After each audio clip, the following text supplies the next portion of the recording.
Hi, my name is Theron Sturgis, and I'm with Dynamic Edge Martial Arts. Today, I would like to dive into a deeper discussion of martial arts lessons and how to apply those lessons to everyday life. I've had a lot of students ask me questions about self-defense and how the value of martial arts practice and training can apply to their everyday life. And so this video is an attempt to do exactly that. Our topic today is going to be anger and using some of the concepts from self-defense to deal with anger. So another Thanksgiving is about to be upon us. In our current socio-political climate, it's a difficult time for a lot of people to meet with family and discuss things with family and friends. It's become a time where conflict can be inevitable. So if we look at this a little bit differently and we start to look at anger as an invisible enemy, a concept that we use in a lot of our classes, then we can apply some of the principles of self-defense and martial arts to deal with this emotion. Often associated with judo, known as the gentle art, or jiu-jitsu, the yielding way, these concepts of using leverage or using your opponent's strength or momentum against them can be applied directly to difficult emotions. So that's what we're going to try to do. The first step is to identify the attack. The attack is the emotion itself. If we identify anger as the enemy rather than the person we're talking to, we're already way ahead of the game. We acknowledge anger, then we find it much more easy to redirect it and to even harness it and use it as a force for positive change. So anger can fuel an amazing workout. It can be the motivator to displace some of our more toxic habits, our more toxic ways of dealing with difficult emotion, like emotional eating or other addictions that we use to reduce the pain and discomfort often that these emotions bring to us. And we can motivate ourselves to implement healthier practices, mindfulness, meditation, more exercise, stretching, taking a walk out in nature, having some quiet time with family or friends on a walk where you can discuss things that you all have in common, that you're grateful for, which is really what this holiday is all about.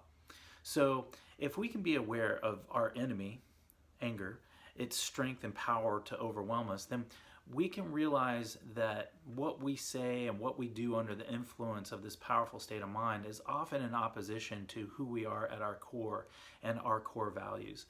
This is definitely in opposition to how we see ourselves in everyday life, so much so that often after the storm of anger is past, we will say things like, when we apologize, that wasn't me, or I wasn't in my right head. If we allow the anger to exist without feeding it and fueling it, we know that it will pass in time. We just have to become patient enough so that we can learn to become a master of emotional alchemy. And what that means is we want to take the skill of transforming this emotion from something that can be overwhelmingly negative to something absolutely positive. So if we can leverage anger and use the momentum of it to funnel it into a better workout, to service to other people, or some other self-improvement practice, then the anger itself becomes something useful. So we want to learn this way of emotional jiu-jitsu, accept the power of the attack, redirect it, and become a better human being. Now, if we have, or you have, difficult family to be around this holiday, we can start to think of this as an important martial arts workout. It's like a type of spiritual weightlifting. When confronting a difficult topic, we can attempt to distract or redirect the conversation. If that technique fails, we can shift our state of mind from being defensive or trying to convince somebody of their errors or even defend our point of view into one of compassion, and shift to a state of mind that is more in alignment with genuine curiosity and understanding.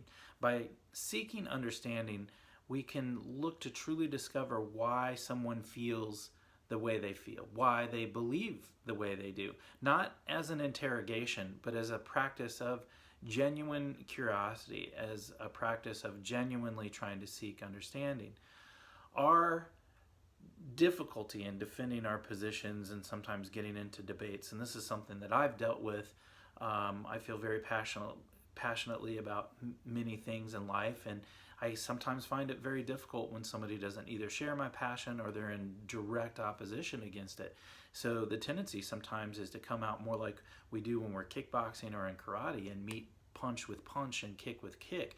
But if we can sidestep that emotional feeling of being attacked, we can now observe that attack from a little bit more of a dispassionate perspective, a different point of view.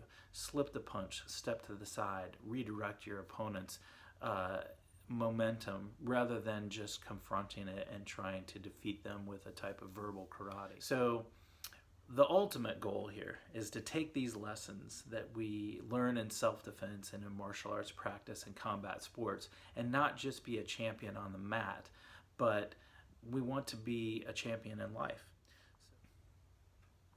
And I hope everybody has a very happy Thanksgiving, and thanks for watching.